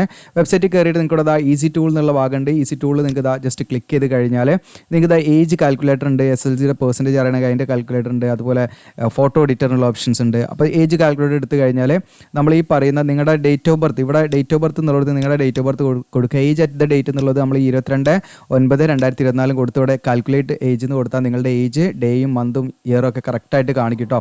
അപ്പോൾ നിങ്ങൾക്ക് മനസ്സിലാകും 25 വയസ്സ് കഴിഞ്ഞോ അല്ലെങ്കിൽ നിങ്ങൾക്ക് ഏജ് ഓവർ ആയിട്ടുണ്ടെന്നുള്ള കാര്യങ്ങളൊക്കെ അതിലൂടെ മനസ്സിലാക്കാൻ പറ്റും. അപ്പോൾ നിങ്ങൾ അത് കമൻ്റായിട്ട് ദയവായിട്ട് ചോദിക്കരുത്. കാരണം എന്താ വെച്ചാൽ പലരും ഏജ് ഇത്ര പറ്റുമോ, ഈ വർഷത്തിൻ്റെ ഉള്ളിൽ പറ്റുമോ എന്നൊക്കെ ചോദിക്കുമ്പോൾ നമ്മളത് കാൽക്കുലേറ്റ് ചെയ്യണം. ഓരോരുത്തരും കാൽക്കുലേറ്റ് ചെയ്യൽ നമുക്ക് നടക്കില്ല. അതുകൊണ്ട് നിങ്ങൾക്ക് തന്നെ ചെയ്യാൻ പറ്റുന്നൊരു കാര്യമാണ് കേട്ടോ. അത് നിങ്ങൾ തന്നെ ചെയ്യുക. ഓക്കെ, 18-25 ജനറൽ ആയിട്ടുള്ള ഉദ്യോഗാർത്ഥികളുടെ ഏജ് ലിമിറ്റ്. എന്നാൽ SC/ST ആണെങ്കിൽ 30 വയസ്സ് വരെ, OBC ആണെങ്കിൽ 28 വയസ്സ് വരെ അപ്ലൈ ചെയ്യുക എന്നുള്ളത് മനസ്സിലാക്കുക. പിന്നെ PWD കാൻഡിഡേറ്റ്സിനും അതുപോലെ മറ്റു എക്സ് സർവീസ്മാനൊക്കെ നിശ്ചയമുള്ള ഏജ് റിലാക്സേഷൻ ഉണ്ടായിരിക്കും കേട്ടോ. പിന്നെ ഇതിൻ്റെ ഓൺലൈൻ അപേക്ഷയുടെ ലാസ്റ്റ് ഡേറ്റ് വരുന്നത് 8/9/2024 മുതൽ നിങ്ങൾക്ക് ഇവിടെ കാണാം 22/9/2024. അപ്പോൾ ഓൺലൈൻ അപേക്ഷയുടെ ലാസ്റ്റ് ഡേറ്റ് എന്ന് പറയുന്നത് സ്റ്റാർട്ട് ചെയ്യുന്നത് 8/9 ക്ലോസിംഗ് ഡേറ്റ് 22/9/2024 പ്രത്യേകം ശ്രദ്ധിക്കട്ടോ. അപ്പം ക്ലോസിംഗ് ഡേറ്റ് ആണ് സെപ്റ്റംബർ 22 വരെ നിങ്ങൾക്ക് അപ്ലൈ ചെയ്യാം. ഇനി ഇതിൻ്റെ ഷോർട്ട് ലിസ്റ്റ് പബ്ലിഷ് ചെയ്യുന്നത്, അതായത് ഇതിലേക്ക് റിട്ടൺ എക്സാമിനേഷൻ ഉണ്ടായിരിക്കും. ആ റിട്ടൺ എക്സാമിനേഷൻ എലിജിബിൾ ആയിട്ടുള്ള ഉദ്യോഗാർത്ഥികളെ ഷോർട്ട് ലിസ്റ്റ് പബ്ലിഷ് ചെയ്യുന്നത് 1/10/2024. ഈ ഡേറ്റുകളൊക്കെ നിങ്ങൾ അപ്ലൈ ചെയ്യുന്നവർ പ്രത്യേകം ഇടങ്ങളിൽ എഴുതി വെക്കട്ടെ. കാരണം നമ്മൾ മറന്നു പോകും. അപ്പോൾ പ്രത്യേകം ശ്രദ്ധിക്കാൻ, നിങ്ങൾ അതൊക്കെ എഴുതി വെക്കുക. എന്നിട്ട് അതിനനുസരിച്ച് നിങ്ങൾ അതിന് തയ്യാറെടുക്കണം എന്നുള്ളതാണ്. 1/10/2024 അതിൻ്റെ ഒരു ഷോർട്ട് ലിസ്റ്റ് തയ്യാറാക്കും. ആർക്കൊക്കെയാണ് റിട്ടേൺ ലിസ്റ്റ് എഴുതാൻ പറ്റുക എന്നുള്ളത്. അങ്ങനെ അതിൽ ഷോർട്ട് ലിസ്റ്റിൽ ഉൾപ്പെട്ട ഉദ്യോഗാർത്ഥികൾക്ക് ഹാൾ ടിക്കറ്റ് ഡൗൺലോഡ് ചെയ്യുന്ന ഡേറ്റ് ആണ് 1/10/2024 മുതൽ 5/10/2024 വരെ. ഞാനിപ്പോൾ നിങ്ങൾക്ക് ഇവിടെ കാണിച്ച ഇതാണ് അവരുടെ ഒഫീഷ്യൽ സൈറ്റ്. ഈ സൈറ്റിൽ കൂടെ നമുക്കത് ഡൗൺലോഡ് ചെയ്തെടുക്കാം. കോൾ ലെറ്റർ അല്ലെങ്കിൽ ഹാൾ ടിക്കറ്റ് എന്ന് പറയുന്നത്. ഓക്കെ, ഈ ഡേറ്റിൻ്റെ ഉള്ളിലായിരിക്കും. അതിൻ്റെ എക്സാം ഈ പറയുന്ന ചെന്നൈയിൽ വെച്ചായിരിക്കും നടക്കുക. 6/10/2024 എക്സാമും നടക്കും കേട്ടോ. ഓക്കെ, അപ്പോൾ അത് പ്രത്യേകം ശ്രദ്ധിക്കാം. അതിന് മറ്റു കാര്യങ്ങളൊക്കെ പറയാം. ഇനി ഇതിൻ്റെ ഡേറ്റ് കാര്യങ്ങളൊക്കെ ഇവരുടെ ആ ഒരു കൺവീനിയൻസിനനുസരിച്ച് അത് വേണമെങ്കിൽ ചേഞ്ച് ആക്കാവുന്നതാണ്. ഏകദേശ ഡേറ്റാണ് ഇപ്പോൾ അവർ പ്ലാൻ ചെയ്ത ഡേറ്റാണ് ഇവിടെ പറഞ്ഞിരിക്കുന്നത്. ഈ ഡേറ്റുകൾ പ്രത്യേകം നിങ്ങൾ ശ്രദ്ധിക്കണം. ഇനി ഇതിലേക്ക് ഏജ് ലിമിറ്റ് ഞാൻ പറഞ്ഞു, അതിൻ്റെ കാര്യങ്ങൾ പറഞ്ഞു. ഏജ് റിലാക്സേഷൻ്റെ ഞാൻ പറഞ്ഞു, ഈ പറയുന്ന SC OBC പിന്നെ PWD അതുപോലെ എക്സ് സർവീസ്മാനൊക്കെ ഏജ് റിലാക്സേഷൻ്റെ ആയിരിക്കും ഞാൻ പറഞ്ഞതാണ്. അപ്ലിക്കേഷൻ ഫീ യാതൊരുവിധ ഫീസിൻ്റെയും ആവശ്യമില്ല കേട്ടോ. ഫ്രീ ആയിട്ട് നിങ്ങൾക്ക് അപ്ലൈ ചെയ്യാം. ഒരു കാറ്റഗറിക്കും ഇവിടെ ഫീ കൊടുക്കണ്ട, ഫ്രീ ആയിട്ട് അപ്ലൈ ചെയ്യാം. ഇനി എങ്ങനെയാണ് അപ്ലൈ ചെയ്യേണ്ടത് വെച്ചാൽ നമ്മൾ ഓൺലൈൻ മോഡായിട്ടാണ്. അത് എങ്ങനെയാണെന്നുള്ള വിശദമാക്കി ഞാൻ കാണിക്കുന്നുണ്ട്. ഇൻകംപ്ലീറ്റ് ആയുള്ള അപേക്ഷ അല്ലെങ്കിൽ നമ്മൾ ഈ പറയുന്ന ഈ ID കാർഡ് കാര്യങ്ങളൊക്കെ നമ്മൾ എന്തിനാണ് അപ്ലോഡ് ചെയ്യണം. അപ്പോൾ അതിൻ്റെ കാര്യങ്ങളൊക്കെ ഞാൻ പറയാം. അതൊക്കെ ചെയ്തിട്ടില്ലേ നമ്മുടെ അപേക്ഷ റിജക്റ്റ് ആവുന്നതാണ്. എന്തൊക്കെ ഡോക്യുമെൻറ്റ്സ് ആണ് നമ്മൾ അപ്ലോഡ് ചെയ്യേണ്ടത് വ്യക്തമായിട്ട് ഇതിൽ പറയുന്നുണ്ട്. ഒന്ന് 10ാം ക്ലാസ്സിലെ സർട്ടിഫിക്കറ്റ് നമ്മൾ എന്തെങ്കിലും അപ്ലോഡ് ചെയ്യണം. ഓക്കെ, രണ്ടാമത്തെ കാര്യം എന്ന് വെച്ചാൽ നമ്മുടെ കമ്മ്യൂണിറ്റി അല്ലെങ്കിൽ കാസ്റ്റ് സർട്ടിഫിക്കറ്റ് ആവശ്യമുള്ളവർ കേട്ടോ. അതായത് SC ST OBC EWS candidates ഒക്കെ ആണെങ്കിൽ അവർക്ക് റിസർവേഷനും ഈ ഏജ് റിലാക്സേഷനൊക്കെ കിട്ടേണ്ടവരാണെങ്കിൽ അവർ സെൻട്രൽ ഗവൺമെൻറ് പർപ്പസിന് വേണ്ടിയിട്ടുള്ള, സ്റ്റേറ്റ് ഗവൺമെൻറ് അല്ല സെൻട്രൽ ഗവൺമെൻറ് പർപ്പസിന് വേണ്ടിയിട്ടുള്ള കാസ്റ്റ് സർട്ടിഫിക്കറ്റ് എന്ത് ചെയ്യണം, ഇതിലേക്ക് അപ്ലോഡ് ചെയ്യണം കേട്ടോ. ഓക്കെ, നിങ്ങൾ പ്രത്യേകം ശ്രദ്ധിക്കണം. ഇനി അതോടൊപ്പം തന്നെ എക്സ് സർവീസ്മാൻ അങ്ങനെയുള്ളവർ അവരുടെ ഡോക്യുമെൻറ്റ്സ് അതിൽ അപ്ലോഡ് ചെയ്യണം. നമ്മൾ അത് ചെയ്യേണ്ട ആവശ്യമില്ല. ഇനി അതോടൊപ്പം തന്നെ PWD കാൻഡിഡേറ്റ്സ് ആണെങ്കിൽ നിങ്ങൾക്ക് ഡിസബിലിറ്റി ഉള്ള വിദ്യാർത്ഥികളാണെങ്കിൽ അവർ ചെയ്താൽ മതി. അവരുടെ സർട്ടിഫിക്കറ്റ്, വാലിഡ് സർട്ടിഫിക്കറ്റ് അതിൽ അപ്ലോഡ് ചെയ്യണം. ഇനി ഒരു പാസ്പോർട്ട് സൈസ് ഫോട്ടോഗ്രാഫ് നമ്മൾ അതിൽ അപ്ലോഡ് ചെയ്യണം. പാസ്പോർട്ട് സൈസ് ഫോട്ടോഗ്രാഫിൻ്റെ പ്രത്യേകത എന്താണെന്ന് വെച്ചാൽ ആ ഫോട്ടോയുടെ അടിയിൽ നെയിമും ഡേറ്റും എഴുതണം. അതിൻ്റെ മോഡലൊക്കെ ഞാൻ കാണിച്ചു തരാം എങ്ങനെയാണെന്നുള്ളത്. നെയിമും ഡേറ്റും നമ്മളതിൻ്റെ ആ ഒരു ഫോട്ടോഗ്രാഫിൽ എഴുതണം കേട്ടോ. ഓക്കെ, അതെങ്ങനെയാണെന്നുള്ളത് വ്യക്തമായിട്ട് കാണിക്കുക കേട്ടോ. അതിൻ്റെ ഫോട്ടോ ഞാൻ മാതൃക കാണിക്കുന്നുണ്ട്. വീഡിയോ സ്കിപ്പ് ചെയ്യേണ്ട. 3 മാസത്തിൻ്റെ ഉള്ളിൽ എടുത്തായിരിക്കണം, പ്രത്യേകം ശ്രദ്ധിക്കുക. ഇനി സ്കാൻഡ് സിഗ്നേച്ചർ നമ്മളിതിൽ അപ്ലോഡ് ചെയ്യണം. സ്കാൻഡ് സിഗ്നേച്ചർ പ്രത്യേകം ശ്രദ്ധിക്കണം. എങ്ങനെയാണെന്ന് വെച്ചാൽ അതിന് കുറച്ച് കണ്ടീഷൻസ് ഉണ്ട്. അത് ഞാൻ വീഡിയോയുടെ മറ്റൊരു ഭാഗത്ത് പറയുന്നുണ്ട്. അപ്പോൾ നിങ്ങൾ സ്കിപ്പ് ചെയ്യേണ്ട. ദെൻ വാലിഡ് ആയിട്ടുള്ള ഫോട്ടോ ID പ്രൂഫ്, ഈ പറഞ്ഞ ആധാർ കാർഡോ പാൻ കാർഡോ പാസ്പോർട്ട് ഇതിലേതെങ്കിലും ഒരു ID കാർഡോ നമ്മൾ എന്ത് ചെയ്യണം, ഇതിൽ അപ്ലോഡ് ചെയ്യണം കേട്ടോ. ഓക്കെ, അപ്പോൾ അത്രയും കാര്യങ്ങളാണ് നമ്മൾ ഡോക്യുമെൻറ്റ്സ് ആണ് ഇതിലേക്ക് അപ്ലോഡ് ചെയ്യേണ്ടത്. ഇനി ഇതിൻ്റെ റിക്രൂട്ട്മെൻറ്റ് പ്രോസസ്സിന് 2 സ്റ്റേജാണുള്ളത്. ഒന്നാമത്തെ സ്റ്റേജ് എന്ന് പറഞ്ഞാൽ നമ്മുടെ 10ാം ക്ലാസ്സിലെ നിങ്ങൾക്ക് SSLCയിൽ നല്ല മാർക്ക് ഉണ്ടെങ്കിൽ SSLCയിലെ മാർക്കിനെ അടിസ്ഥാനമാക്കി എന്ത് ചെയ്യും, അവർ ഷോർട്ട് ലിസ്റ്റ് ചെയ്യപ്പെടും. ഞാൻ പറഞ്ഞു ആദ്യം റിട്ടൺ എക്സാമിനേഷന് എല്ലാവർക്കും എഴുതാൻ പറ്റില്ല. അതായത് അപേക്ഷിച്ച് എല്ലാവർക്കും ഇതിലേക്ക് എഴുതാൻ പറ്റിക്കോളുന്നില്ല. അവരെന്ത് ചെയ്യും, കൂടുതൽ ഉദ്യോഗാർത്ഥികളുടെ എണ്ണം കൂടുതലുണ്ടെങ്കിൽ അവരെന്ത് ചെയ്യും, SSLCയുടെ മാർക്കിനെ അടിസ്ഥാനമാക്കിയിട്ട് അവരെന്ത് ചെയ്യും, അത് നമുക്ക് അത്യാവശ്യം SSLCയിലൊക്കെ മാർക്ക് ഉണ്ടെങ്കിൽ അവർക്ക് കുറച്ചും കൂടെ സാധ്യത ഉണ്ട് നിങ്ങൾ മനസ്സിലാക്കുക. അതായത് റിട്ടൺ എക്സാമിനേഷന് എഴുതാനുള്ള. അപ്പോൾ ഈ SSLCയിൽ മാർക്കിനെ അടിസ്ഥാനമാക്കി അവർ ഷോർട്ട് ലിസ്റ്റ് ചെയ്യപ്പെടും. ആ ഷോർട്ട് ലിസ്റ്റ് ചെയ്യപ്പെട്ട ഉദ്യോഗാർത്ഥികൾ എന്ത് ചെയ്യും, സ്റ്റേജ് 2ലേക്കാണ്. സ്റ്റേജ് 2 എന്ന് പറയുന്നത് റിട്ടൺ എക്സാമിനേഷനാണ് കേട്ടോ. ഓക്കെ, നിങ്ങൾക്ക് അപ്പോൾ സ്റ്റേജ് 1ൽ അവർ ചെയ്യുന്ന കാര്യങ്ങളോട് പറയുന്നുണ്ട്. നമ്മുടെ കൊടുക്കുന്ന അപേക്ഷയുടെ നമ്മൾ 10ാം ക്ലാസ്സിലെ മാർക്കിനെ അടിസ്ഥാനമാക്കി ഒരു ഷോർട്ട് ലിസ്റ്റ് തയ്യാറാക്കും. ഏകദേശം 500 ഉദ്യോഗാർത്ഥികളുടെ ലിസ്റ്റാണ് അവർ തയ്യാറാക്കുക കേട്ടോ. 500 ഉദ്യോഗാർത്ഥികളെയാണ് റിട്ടൺ എക്സാമിനേഷനിലേക്ക് വിളിക്കുക. ഓക്കെ, അങ്ങനെ ഈ സ്റ്റേജ് 2 ആണ് നമുക്ക് റിട്ടൺ എക്സാമിനേഷൻ വരുന്നത്. അപ്പോൾ സ്റ്റേജ് 1 എന്ന് പറയുന്നത് നിങ്ങൾ ജസ്റ്റ് 10ാം ക്ലാസ്സിലെ മാർക്കിനെ അടിസ്ഥാനമാക്കിയാണ് ആക്കുന്നത്. അപ്പോൾ ഈ 10ാം ക്ലാസ്സിലെ മാർക്ക് ടൈ ആയി കഴിഞ്ഞാൽ അവിടെ ടൈ ബ്രേക്കറായിട്ട് യൂസ് ചെയ്യുന്നൊക്കെ പറയുന്നുണ്ട്. ഏജ് ആണ് നോക്കുക, പിന്നെന്താണ് സയൻസ് സബ്ജക്റ്റിലുള്ള പെർസെൻറ്റേജ് നോക്കുക. അങ്ങനെ ഓരോ ക്രൈറ്റീരിയ വരും കേട്ടോ. അത് ടൈ ഒരേപോലെ മാർക്കൊക്കെ ഉള്ളവരാണെങ്കിൽ അതിനനുസരിച്ച് ബ്രേക്ക് ചെയ്തിട്ടാണ് അവർ റാങ്ക് മുന്നിലോട്ട് കൊണ്ടുപോവുക. ഓക്കെ, ഇതിനടുത്തത് നമുക്ക് സ്റ്റേജ് 1ൽ നമ്മൾ ഷോർട്ട് ലിസ്റ്റ് ചെയ്യപ്പെട്ടാൽ 10ാം ക്ലാസ്സിൻ്റെ മാർക്കിൻ്റെ അടിസ്ഥാനം ഷോർട്ട് ലിസ്റ്റ് ചെയ്യപ്പെട്ട സ്റ്റേജ് 2 ആണ്. സ്റ്റേജ് 2 2 മണിക്കൂറുള്ള ഒരു objective type multiple choice question ആയിരിക്കും ഉണ്ടായിരിക്കുക. 100 ക്വസ്റ്റ്യൻ ഉണ്ടായിരിക്കും കേട്ടോ. ആ ക്വസ്റ്റ്യൻ ഏതൊക്കെ മേഖല എന്ന് വെച്ചാൽ numerical aptitude 25 question, general awareness 25 question, general intelligence and reasoning 25 question, general English 25 question, എങ്ങനെയാണ് വരുന്നത് കേട്ടോ. അപ്പോൾ നിങ്ങളത് നമ്മുടെ PSCൻ്റെ എന്താണ് 10th ലെവൽ അല്ലെങ്കിൽ SSCയുടെ ഒക്കെ 10th ലെവലൊക്കെ വെച്ചിട്ടുള്ള ബുക്കൊക്കെ ഉണ്ടെങ്കിൽ അതൊക്കെ വെച്ച് പഠിക്കണം. ഓക്കെ, ഉടനെ തന്നെ എക്സാം ഉണ്ടാവും, അതിനനുസരിച്ച് തന്നെ പഠിക്കണം. 3 മാർക്കാണ് ഒന്ന് ശരിയാൽ, തെറ്റായി കഴിഞ്ഞാൽ 1 മാർക്ക് നെഗറ്റീവ് പിടിക്കിട്ടാവും. പ്രത്യേകം ശ്രദ്ധിക്കണം. മാക്സിമം എറർ കുറയ്ക്കുക എന്നുള്ളതാണ്. ഇനി അതിൻ്റെ സിലബസിൻ്റെ ഇത് ഏകദേശം ഇവിടെ കൊടുത്തിട്ടുണ്ട്, നിങ്ങൾക്ക് ഇവിടെ കാണാൻ പറ്റും. സിലബസ് കാര്യങ്ങളൊക്കെ ന്യൂമറിക്കൽ ആപ്റ്റിറ്റ്യൂഡിൽ എന്തൊക്കെ പോർഷൻസാണ് നമ്മൾ കവർ ചെയ്യേണ്ടത്, ജനറൽ അവയർനെസ്സിൽ എന്തൊക്കെയാണ്, ജനറൽ ഇൻ്റലിജൻസ് റീസണിങ്ങിൽ എന്തൊക്കെയാണ്, ജനറൽ ഇംഗ്ലീഷിൽ എന്തൊക്കെയാണെന്നുള്ളതൊക്കെ ഇവിടെ കൊടുത്തിട്ടുണ്ട്. അപ്പോൾ അതിനനുസരിച്ച് നിങ്ങൾ പ്രിപ്പയർ ചെയ്യാം. ഓക്കെ, ഇനി ഹാൾ ടിക്കറ്റ് വരുന്ന ഡേറ്റ് ഞാൻ പറഞ്ഞു 1/10/2024 നമുക്ക് ഈ പറയുന്ന ഹാൾ ടിക്കറ്റ് വെബ്സൈറ്റ് പബ്ലിഷ് ചെയ്യുക. അത് നമുക്ക് ഡൗൺലോഡ് ചെയ്യാവുന്ന ലാസ്റ്റ് ഡേറ്റ് 5/10 വരെ നമുക്ക് ഡൗൺലോഡ് ചെയ്യാം. പിന്നെ ഇതിൻ്റെ എക്സാമിനേഷൻ ഡേറ്റും ടൈമൊക്കെ ഇതിൽ കൊടുത്തിട്ടുണ്ട്. 6/10 ഇതിലേക്കുള്ള എക്സാമിനേഷൻ നടക്കുക. ഇതൊക്കെ ചിലപ്പം മാറ്റങ്ങൾ വരാം, എന്നാലും നമ്മൾ ഈ ഡേറ്റ് കണക്കാക്കി പഠിക്കണം. 11 AM to 1 PM വരെയാണ് നമുക്ക് എക്സാം ടൈം ഉണ്ടായിരിക്കുക. അതൊക്കെ നിങ്ങളുടെ അഡ്മിറ്റ് കാർഡ് കിട്ടുമ്പോൾ അതിൽ ചെക്ക് ചെയ്യണം കേട്ടോ. ഓക്കെ, ഇതൊക്കെ ചിലപ്പോൾ അവർ മാറ്റാം. ചെന്നൈയിലായിരിക്കും പ്ലേസ് ഉണ്ടായിരിക്കുക. പിന്നെ ഇതിൻ്റെ വെന്യൂ നമ്മുടെ ഹാൾ ടിക്കറ്റിൽ മെൻഷൻ ചെയ്യുന്നതാണ് പറയുന്നത്. അതോടൊപ്പം തന്നെ എക്സാം ചെന്നൈയിൽ മാത്രമേ ഉണ്ടാവുള്ളൂ, വേറെ എവിടെയും ഉണ്ടാവില്ല കേട്ടോ. ഓക്കെ, അത് പ്രത്യേകം ശ്രദ്ധിക്കുക. ചെന്നൈയിൽ പോയിട്ട് എക്സാം എഴുതുന്നവർ മാത്രം അപ്ലൈ ചെയ്യാം. പിന്നെ ഇനിയിപ്പോൾ ചെന്നൈയിൽ പോയിട്ടാണെങ്കിൽ നിങ്ങൾ മനസ്സിലാക്കാൻ ഷോർട്ട് ലിസ്റ്റ് ചെയ്യപ്പെടും. ഈ 500 ഉദ്യോഗാർത്ഥികളെ ഉണ്ടാവുള്ളൂ മാക്സിമം. അപ്പോൾ നിങ്ങൾക്ക് കോമ്പറ്റീഷൻ കുറയും എന്നുള്ളതാണ് നിങ്ങൾ മനസ്സിലാക്കേണ്ടത് കേട്ടോ. ഓക്കെ, അതായത് SSLCക്ക് എല്ലാവർക്കും നല്ല മാർക്ക് കിട്ടിയവരെല്ലാവരും ഇങ്ങനെ കോമ്പറ്റേറ്റീവ് എക്സാമിനേഷന് പഠിക്കുന്നവരായിക്കോളണമെന്നൊന്നുമില്ല. അപ്പോൾ അതൊക്കെ നിങ്ങൾക്ക് മുന്നോട്ട് പോകാനുള്ള നല്ലൊരു ഓപ്ഷനാണ്, പ്രത്യേകം ശ്രദ്ധിക്കുക. അപ്പോൾ ഇതൊക്കെയാണ് അതിൻ്റെ ഒരു ബെനിഫിറ്റ് കേട്ടോ. ആകെ 500 ഉദ്യോഗാർത്ഥികൾ അവർ എടുക്കുള്ളൂ. 500 നമുക്ക് നല്ല രീതിയിൽ പെർഫോം ചെയ്താൽ പെട്ടെന്ന് തന്നെ നമുക്ക് എന്തായാലും 25-ൽ ഒരാളാകാം എന്നുള്ളതാണ് നിങ്ങൾ മനസ്സിലാക്കേണ്ടത് കേട്ടോ. ഓക്കെ, ഇതിനടുത്ത് ഫൈനൽ റിസൾട്ട് എന്ന് പറയുന്നത് ഈ പറയുന്ന നമ്മുടെ റിട്ടൺ എക്സാമിനേഷൻ്റെ അടിസ്ഥാനമാക്കിയുള്ള റിസൾട്ട് എവിടെയാണ് അത് പബ്ലിഷ് ചെയ്യുക വെച്ചാൽ ഇവരുടെ ഈ പറയുന്ന ഇൻകം ടാക്സ് ഓഫീസ് ചെന്നൈയിൽ അവിടെ പബ്ലിഷ് ചെയ്യും. അതോടൊപ്പം തന്നെ ഇവരുടെ ഒഫീഷ്യൽ വെബ്സൈറ്റിൽ പബ്ലിഷ് ചെയ്യും. അപ്പോൾ ആ സമയത്ത് നിങ്ങൾ അതൊക്കെ നോക്കണം കേട്ടോ. വെബ്സൈറ്റിൽ ഇടയ്ക്കിടയ്ക്ക് ചെക്ക് ചെയ്യണം എക്സാം ആയതിനു ശേഷം. ഓക്കെ, ഇത്രയും ഡീറ്റെയിൽസാണ് നമുക്ക് നോട്ടിഫിക്കേഷനായിട്ട് ബന്ധപ്പെട്ട് പറയാനുള്ളത്. ഇനി നമ്മൾ ശ്രദ്ധിക്കേണ്ട കാര്യം എന്ന് വെച്ചാൽ ഇതിലേക്ക് നമ്മൾ അപ്ലൈ ചെയ്യുമ്പോൾ ശ്രദ്ധിക്കേണ്ട കുറച്ച് കാര്യങ്ങളുണ്ട്. അതിലൊന്ന് ഫോട്ടോഗ്രാഫാണ്. ഫോട്ടോഗ്രാഫിൻ്റെ നിങ്ങൾ ശ്രദ്ധിക്കേണ്ട കാര്യം എന്താണെന്ന് വെച്ചാൽ നിങ്ങളുടെ ഫോട്ടോഗ്രാഫിൽ നെയിമും എഴുതണം, ഡേറ്റും എഴുതണം. അതിൻ്റെ മോഡൽ ഞാൻ കാണിച്ചു തരാം. അവർ തന്നെ നമുക്ക് തന്നിട്ടുണ്ട് അതിൻ്റെ മോഡൽ. ഓക്കെ, ജസ്റ്റ് ഇതാണ് അതിൻ്റെ മോഡൽ കേട്ടോ. ഓക്കെ, ഇവിടെ നിങ്ങൾക്ക് കാണാൻ പറ്റും. ഇവിടെ ഇപ്പം ഒരു ഉദ്യോഗാർത്ഥിയുടെ പേര്, അപ്പോൾ നിങ്ങളുടെ പേര് ഫോർ എക്സാമ്പിൾ ഇപ്പം എൻ്റെ പേര് രാജു എന്നാണെങ്കിൽ രാജു, ഞാനിവിടെ അങ്ങനെ എഴുതാം. ഇനി നമ്മൾ ഫോട്ടോ എടുത്ത ഡേറ്റാണ് ഇവിടെ കൊടുക്കേണ്ടത്. ഫോട്ടോ എടുത്ത ഡേറ്റ് എന്ന് പറഞ്ഞാൽ 3 മാസത്തിൻ്റെ ഉള്ളിലുള്ള ഡേറ്റ് ഇടാൻ പാടുള്ളൂ കേട്ടോ. കാരണം നിങ്ങൾ എന്ന് ഫോട്ടോ എടുത്താണെങ്കിലും മാക്സിമം റീസെൻ്റ് ആയുള്ള ഫോട്ടോനെ യൂസ് ചെയ്യാൻ നിങ്ങളെ തിരിച്ചറിയാൻ പറ്റുന്ന രീതിയിൽ നല്ല എലിജിബിൾ ആയിരിക്കണം, ഫോട്ടോ ക്ലിയർ ആയിരിക്കണം, അല്ലെങ്കിൽ അപേക്ഷ റിജക്റ്റ് ആവും കേട്ടോ. അപ്പോൾ നിങ്ങൾ ശ്രദ്ധിക്കേണ്ട കാര്യം എന്ന് വെച്ചാൽ നിങ്ങൾ ആ ഫോട്ടോൻ്റെ ഡേറ്റ് എന്താണ് അല്ലെങ്കിൽ 3 മാസത്തിൻ്റെ മുൻപുള്ളതൊക്കെ ആണെങ്കിൽ ഡേറ്റ് ഇട്ടണമെങ്കിൽ അതൊക്കെ റിജക്റ്റ് ആയി പോയിട്ടും. അപ്പം പ്രത്യേകം ശ്രദ്ധിക്കണം. അപ്പോൾ നമ്മൾ ഫോട്ടോൻ്റെ ഡേറ്റ് നമ്മൾ ഓൺലൈൻ അപ്ലൈ ചെയ്യുന്നതിൻ്റെ ഒരു 3 ആഴ്ച അല്ലെങ്കിൽ 2 ആഴ്ച മുൻപുള്ള ഇട്ട് കൊടുക്കുക കേട്ടോ. അവല്ലാതെ അപ്പുറത്തേക്ക് പോകണ്ട എന്നുള്ളതാണ് പറയുന്നത്. കാരണം 3 മാസത്തിൻ്റെ ഒക്കെ അപ്പുറത്തേക്ക് അറിയാതെ ഇട്ട് പോയാൽ നിങ്ങളുടെ കാൻഡിഡേറ്റ്സ് റിജക്റ്റ് ആവും. അതായത് നമ്മുടെ ഫോട്ടോ എടുത്തിട്ട് 3 മാസത്തിൻ്റെ ഉള്ളിലുള്ള ഫോട്ടോ ആയിരിക്കണം എന്നുള്ള കണ്ടീഷനാണ് കേട്ടോ. ഓക്കെ, അപ്പുറത്തേക്ക് പോകാൻ പാടില്ല. 4 മാസം 5 മാസം അപ്പുറമുള്ള ഫോട്ടോസൊന്നും പറ്റില്ല. അപ്പോൾ നിങ്ങളിവിടെ ഡേറ്റ് കൊടുക്കുമ്പോൾ പ്രത്യേകം ശ്രദ്ധിക്കണം, മാറിപ്പോകരുത്, റിജക്റ്റ് ആയി പോകും. ഇനി കുറച്ചും കൂടെ ആക്സെപ്റ്റബിൾ ആയിട്ടുള്ള കണ്ടീഷൻസ് ഇവിടെ പറയുന്നുണ്ട്. അതിൻ്റെ ക്ലാരിറ്റി കണ്ടീഷനാണ് കേട്ടോ ഇവിടെ ഉദ്ദേശിക്കുന്നത്. ഓക്കെ, ക്ലാരിറ്റി കണ്ടീഷനാണ്. അത്യാവശ്യം ഈ ഒരു ക്ലാരിറ്റി എങ്കിലും വേണം. ഇങ്ങനെ ഇത്രയും ബ്ലറായിട്ട് അല്ലെങ്കിൽ ഇങ്ങനെയുള്ളതൊന്നും പറ്റില്ല എന്ന് പറയുന്നുണ്ട്. ഇതൊക്കെ അത്യാവശ്യം ഈ പറയുന്ന രീതിയിൽ ഗ്ലെയർ അല്ലെങ്കിൽ ടിൻറ്റഡ് ആയുള്ള രീതിയിലൊന്നും പറ്റില്ല. അത്യാവശ്യം നല്ല രീതിയിൽ തന്നെ എലിജിബിൾ ആയിരിക്കണം. നമ്മൾ ആ കാണുന്ന ആ ഒരു തിരിച്ചറിയാൻ പറ്റുന്ന ഒരു ക്ലാരിറ്റി ഉണ്ടായിരിക്കണം എന്നുള്ളതാണ്. ഓക്കെ, ഇങ്ങനെ ചെരിഞ്ഞൊന്നും പറ്റില്ല, ഈ രീതിയിൽ തന്നെ ആയിരിക്കണം എന്നുള്ളതാണ് കേട്ടോ. അപ്പോൾ ഈ ഒരു രീതിയിൽ നമ്മൾ ഫോട്ടോ എടുക്കുക. എന്നിട്ട് അതിൻ്റെ അടിയിൽ നമ്മൾ സ്റ്റുഡിയോയിൽ തന്നെ പറഞ്ഞാൽ മതി പേരും ഫോട്ടോ എടുത്ത ഡേറ്റും നമ്മൾ ഇതാക്കുക. ഇനിയിപ്പോൾ നമ്മളടുത്ത് മുൻപുള്ള ഫോട്ടോ ഉണ്ടെങ്കിൽ അത് നിങ്ങൾക്ക് ക്ലാരിറ്റി നഷ്ടപ്പെടാതെ എഡിറ്റ് ചെയ്ത് അങ്ങനെ ആക്കാൻ പറ്റുമെങ്കിൽ കുഴപ്പമൊന്നുമില്ല. ക്ലാരിറ്റി നഷ്ടപ്പെടരുത് എന്നാണ് നിങ്ങൾ മനസ്സിലാക്കേണ്ടത്. പിന്നെ രണ്ടാമത്തെ കാര്യം നമുക്ക് സിഗ്നേച്ചറാണ്. സിഗ്നേച്ചർ നിങ്ങളൊരു വൈറ്റ് പേപ്പറിൽ ബ്ലാക്ക് ഇങ്ക് പേന കൊണ്ടാണ് ചെയ്യേണ്ടത്. വൈറ്റ് പേപ്പറിൽ ബ്ലാക്ക് ഇങ്ക് പേന കൊണ്ട് ഈ രീതിയിലാണ് നമ്മൾ ചെയ്യേണ്ടത്. ഈ ഒരു സൈസ് ഉണ്ടായിരിക്കണം. ഓക്കെ, അപ്പോൾ ഈ നമ്മൾ ഇടുന്ന ക്രോപ്പ് ചെയ്തിട്ട് നമ്മൾ എന്ത് ചെയ്യണമെന്ന് വെച്ചാൽ നമ്മുടെ സിഗ്നേച്ചർ ഒരു 80% അതിൽ കവറായിരിക്കണം കേട്ടോ. അതല്ലാതെ ഈ രീതിയിലുള്ള പറ്റൂല. കണ്ടോ, ഇത്രയും ഏരിയ വലിയ പേപ്പർ നമ്മൾ ഇങ്ങനെ സ്കാൻ ചെയ്ത് അപ്ലോഡ് ചെയ്യാൻ പാടില്ല. ഇത് നമ്മൾ എന്ത് ചെയ്യണം, ക്രോപ്പ് ചെയ്യണം. ഇങ്ങനെ നമ്മൾ ഇട്ടെങ്കിൽ നമ്മളത് ക്രോപ്പ് ചെയ്തെടുക്കുക. ഓക്കെ, എന്നിട്ട് നമ്മൾ എന്ത് ചെയ്യണം, അതൊരു 80% അതിൽ കുറച്ചും കൂടെ ക്രോപ്പ് ചെയ്യണം. ഞാൻ വരയ്ക്കുന്നത് കറക്റ്റല്ല. ഓക്കെ, ക്രോപ്പ് ചെയ്തിട്ട് ഒരു 80% സിഗ്നേച്ചർ കവർ ചെയ്യുന്ന രീതിയിലായിരിക്കണം. അല്ലാത്ത പറ്റില്ല കേട്ടോ. അപ്പോൾ ഈ രീതിയിൽ വലിയ രീതിയിൽ പറ്റില്ല. ഇതാണ് ആക്സെപ്റ്റഡ് കേട്ടോ, ഇത് ആക്സെപ്റ്റഡ് ആണ്. അപ്പോൾ ആ രീതിയിൽ വൈറ്റ് പേപ്പറിൽ ബ്ലാക്ക് ഇങ്ക് കൊണ്ടായിരിക്കണം എന്നുള്ള പ്രത്യേകം നിങ്ങൾ ശ്രദ്ധിക്കുക. പിന്നെ 1 MB വരെയൊക്കെ ഫയൽ സൈസ് ഇതിൽ എടുക്കുന്നുള്ളതാണ് പറയുന്നത് കേട്ടോ.